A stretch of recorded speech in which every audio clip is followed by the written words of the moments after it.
एक गांव में जीवन नाम का व्यक्ति अपने पूरे परिवार के साथ रहता था। उसके परिवार में उसकी पत्नी, 3 बच्चे और बूढ़े माँ बाप थे। जीवन और उसकी पत्नी दोनों ही बहुत चतुर व्यक्ति थे। जीवन की पत्नी जैसे जैसे कहती थी, जीवन वैसे ही करता रहता था। कभी भी वह यह नहीं सोचता था कि उसकी पत्नी गलत बोल रही है या सही। बस जैसा उसकी पत्नी कहती वैसे ही करता था। जीवन की पत्नी का नाम मधु था। मधु बहुत ही चालाक और चतुर औरत थी। वह कभी किसी इंसान का भला नहीं सोचती थी। हमेशा यही कहती थी कि इसके साथ कभी अच्छा ना हो। वह हर व्यक्ति का बुरा ही सोचती थी। यही शिक्षा उसने अपने तीनों बच्चों को भी दी थी। उसके 3 बच्चे चोरी करते थे क्योंकि यह शिक्षा मधु ने अपने बच्चों को दी थी, क्योंकि वह खुद भी चोरी ही करती थी। जहाँ कहीं किसी के घर गई और कुछ भी चीज़ चुराने का मौका मिला, वह तुरंत चुरा लेती थी।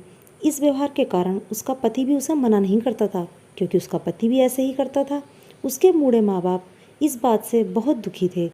मधु अपने सास ससुर को समय से भोजन भी नहीं देती थी और उनके साथ बुरा व्यवहार करती थी। जीवन के माता पिता बहुत बूढ़े हो गए थे, तो उनसे कुछ कार्य भी नहीं होता था। जीवन की पत्नी उन्हें समय से भोजन भी बनाकर नहीं देती थी।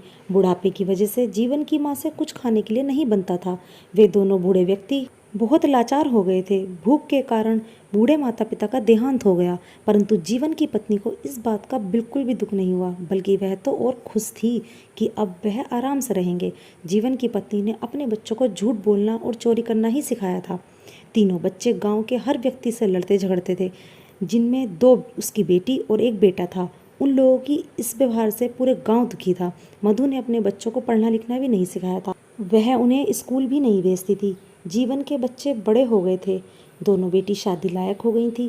जीवन अपनी बेटियों की शादी के लिए लड़के देखने लगा और दोनों का विवाह कर दिया, परंतु दोनों बेटियों के बुरे व्यवहार के कारण उन दोनों के पतियों ने दोनों बेटियों को छोड़ दिया, क्योंकि उन दोनों की माँ ने कोई कामकाज नहीं सिखाया था, जिसके कारण उनकी ससुराल वालों ने उनसे कहा कि क्या तुम्हारी माँ ने तुम्हें कुछ भी नहीं सिखाया है।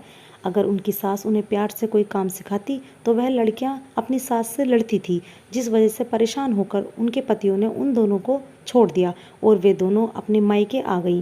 पर इस बात से मधु को कोई असर नहीं हुआ और वह उनकी ससुराल वालों से लड़कर आ गई। जब फिर से पांचों अपने घर में रहने लगे, अब जीवन ने सोचा कि मुझे अपने बेटे की शादी करनी चाहिए। जब जीवन ने अपने बेटे की शादी करी तो उन्होंने बहू सबने मिलकर बहुत परेशान किया, जिस वजह से बहू परेशान होकर अपने मायके चली गई।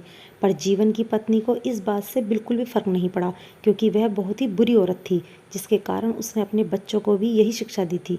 अब उनका व्यवहार दिन प्रतिदिन और भी बुरा होता चला जा रहा था और हर दिन गांव वालों से लड़ते रहते थे। इस बात से परेशान होकर गांव वालों ने उनसे मतलब रखना भी बंद कर दिया। एक दिन जीवन को खेती में बहुत नुकसान हुआ। उसकी खेती में कोई कीड़ा लगने के कारण उसकी खेती नष्ट हो गई। जब वह दुखी होकर घर आया तो मधु ने पूछा, क्या बात है, तुम इतने दुखी क्यों हो।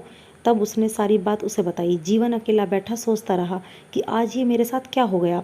फिर उसे अपने सारे कर्मों का याद आने लगा कि मैंने कितना बुरा किया, सबके साथ, अपने माँ बाप तक को भूखा मार दिया।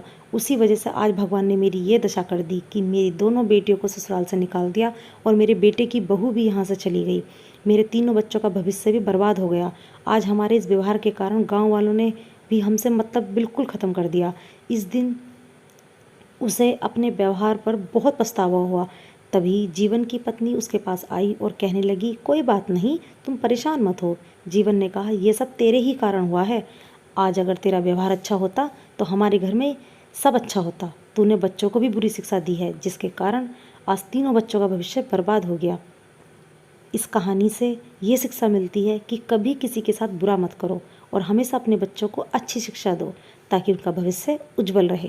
वीडियो पसंद आई हो तो चैनल को सब्सक्राइब करें।